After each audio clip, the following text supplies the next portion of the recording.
Good evening, Haunties, and welcome to another Wayne Seaden Presents Most Haunted's Spookinory. Tonight's tale is titled The Fort. I'm out! After many hours of searching, he was finally free from his torment. He spent so long wandering the tunnels and corridors that lay under the new fort in Corfu town. It was known as the new fort, although it looked older than the old one, which was only situated 2 miles away on the seafront. The old fort, being the newest, looked traditionally Greek, whereas the new fort had a British colonial look. The fort was originally built around 1576 by the Venetians. Then in 1815 the British took control and extended the fort to defend the island from the Turks. When the British protectorate came to an end, the sea defences were destroyed and the island returned to Greek rule. Kevin was visiting the beautiful island with the rest of the Hadlow family on their annual holiday. A visit to the new fort was on the itinerary, where they were shepherded onto a tour coach and arrived speedily. On setting foot off the coach, they were greeted by the tour guide, Peter. They walked around the outside walls before entering inside the fort, Kevin thinking of nothing much than shade and an ice-cold beer. Linda, his wife, however, had other ideas. Linda was the type of person that enjoyed the history of places and eagerly listened to everything that Peter was saying as they walked.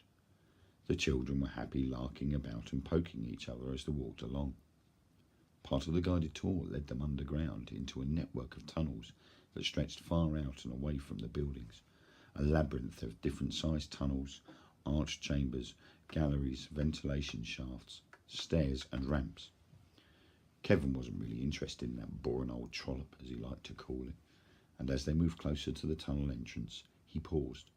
He could feel the cool breeze exiting the underground and felt instant relief as the breeze wafted past his sweaty brow. Kevin would have been happy staying above ground if it wasn't so hot, and rather than walk down under the fort, he'd rather sit under an olive tree sipping an ice-cold beer. 99% of any holiday would be like that if Linda allowed him to get away with it. However, this was never the case, and he would submit every time. If Linda and the children were going down there, then so would he. As the group started to enter the tunnels, Peter held up his folder to order everyone to stop, which to Kevin's amusement they did, a little too abruptly, and like dominoes, bumped into each other, knocking the next one forward and so on. Peter turned and faced the group. Peter was a young 20-ish holiday rep and full of beans. He never had much joy with the working environment at home, so he decided travelling the world and having fun at the same time would be the best for him, and the best part was being paid for doing it. The fort was his favourite location. Through his joy of the job, he would mix real history and his own imagination and create amazing stories. His best was his labyrinth tale. He would use it all the time when at the fort. He found that it impressed the guests, and his tips proved it at the end of the day. On a good day, he would easily go home with €100 extra in his pocket from grateful customers that enjoyed their trip. "Are we ready to explore the hidden underground maze?" Peter called out. A low groan came from the guests. "Are you sure? It doesn't sound like you're happy to be here," and he pointed to a grumpy-looking Kevin at the rear of the party. Kevin gave a sigh and shrugged his shoulders. Then the sound grew louder. "That's better," he replied, and took 2 steps to a table full of torches. "May I give you each one of these?" And he started handing them out to each person. A small orchestra of clicks could be heard for the next few minutes as they all started turning on the torches. They weren't very powerful and cast a very low light. Peter turned again and faced the group. "Today we're going into the mysterious Corfu labyrinth," Peter said, rubbing his hands together with excitement. Kevin had a plan. He would remain at the back, away from Linda and the kids. Then, when the time was right, he'd slip off, back to the top and go and find his beer. Then he would later explain that he was separated from the group, so he'd made his way back to the top and waited for the others to return.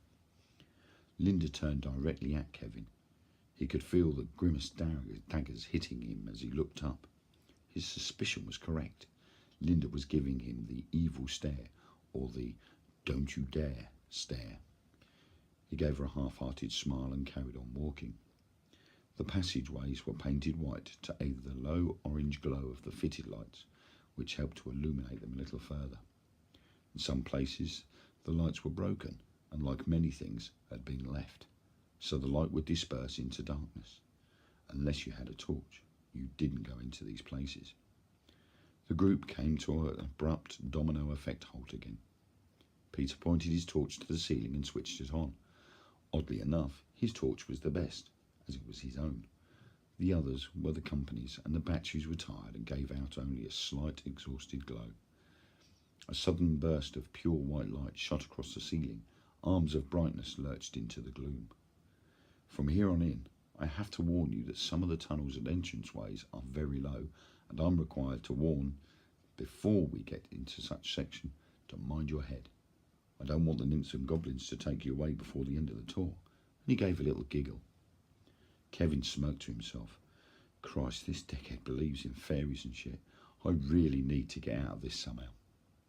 The group then started forward, ducking their heads as they went into the first low-laying tunnel. Kevin couldn't see heads bobbing. Instead of heads, it was ice cubes in a glass of cider. He didn't even hear Peter shout duck.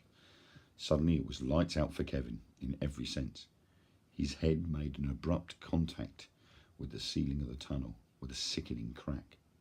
He could feel the tunnel enter the skin on his forehead. His neck arched back. Bright flickering lights flashed across his vision. Then nothing. Everything went black. In his personal darkness, Kevin suddenly heard whispers and shuffling feet around him. He tried to open his eyes, but the second he did, a shearing pain would whip across his head until forced to keep him closed again. He felt his arms being moved, then hands, really small childlike hands gripping his underarms. His upper body was being lifted, and he was powerless to do anything about it. He couldn't move. The whispers became clearer, but they weren't those of any of the guests or family. Some were high-pitched, almost squeaky like a cartoon mouse, while others sounded gruff and coarse. "We must move him before they come," said one of the gruff, low voices. "We are trying," said a squeaky reply. Kevin, still motionless, assumed that the high voices were the owners of the small hands that had hold of him. They weren't gripping into him too much, delicate and soft. Down here, and he felt his whole body tip up. He was heading, head first, downhill. He was going further down underneath the fort. Finally he managed to open, just a little, his eyes, enough to make faint silhouettes of movement. These aren't people, was his first thought. But Kevin didn't believe in fairies and goblins and such, but they were too small. Eventually they stopped and placed him down on the floor. A little more whispering and shuffling, then nothing. He was alone once more, or so he thought. Every now and then he would try to move or open his eyes. The pain was slowly subsiding, but was still enough to make him wince. After some time, Kevin was able to half open his eyes. He was in a strange, dimly lit room, had a green tinge to it, and a smell of what could only be described to Kevin as grass and ginger combined. A little time later, he tried to raise himself up against a nearby wall. "Be steady, you go," came a voice behind him. A rough hand gripped his arm. It was a large hand, and definitely not a fairy or goblin. "You're safe here for now, so take your time," a voice kept repeating. Eventually, Kevin was securely propped against the wall. He felt fluid dripping onto his forehead. First he feared it was blood, until some of the fluid dripped into his mouth. He had never tasted anything like this before, and he knew his drinks. It was like honey, but felt as fluid as water.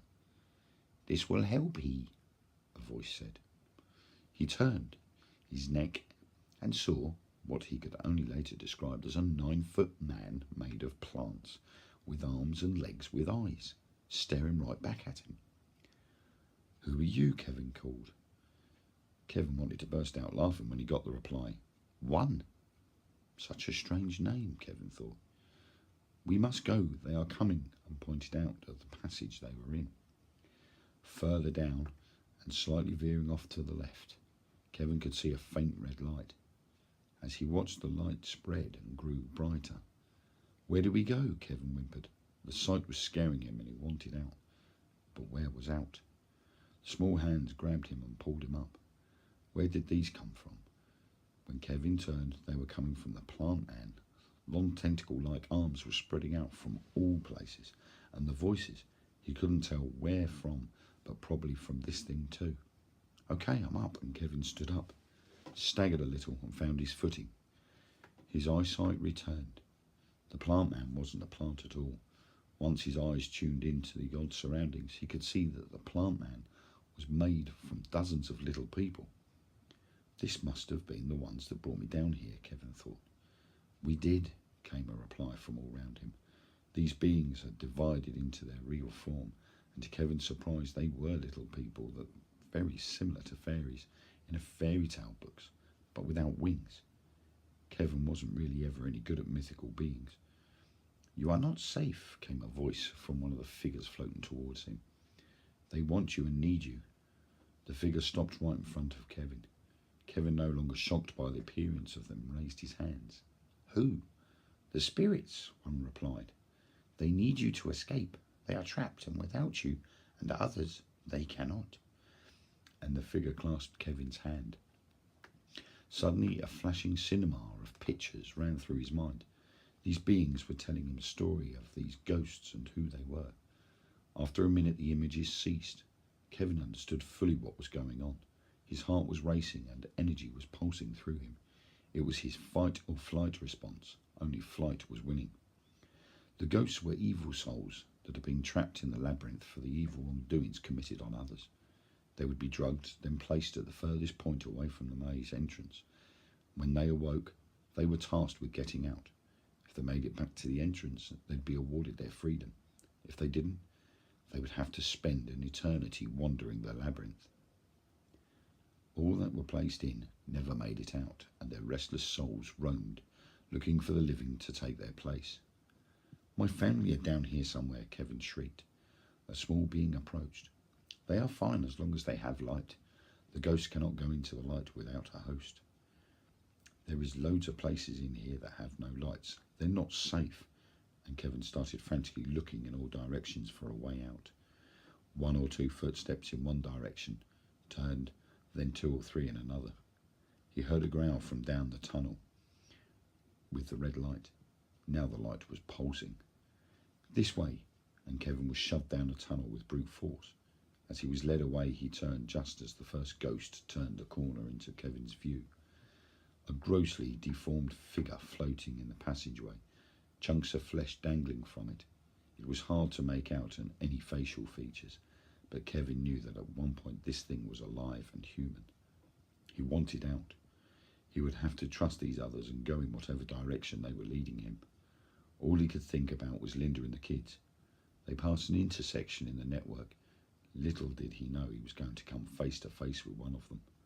As he ran across the split, a loud growling pierced through his ears, and as he turned his head, he was confronted with a rotten, outstretched hand, almost transparent. It had almost got him. When he remembered his torch, he grabbed it and clicked it on. The light came on and the hand retracted away, and Kevin continued running.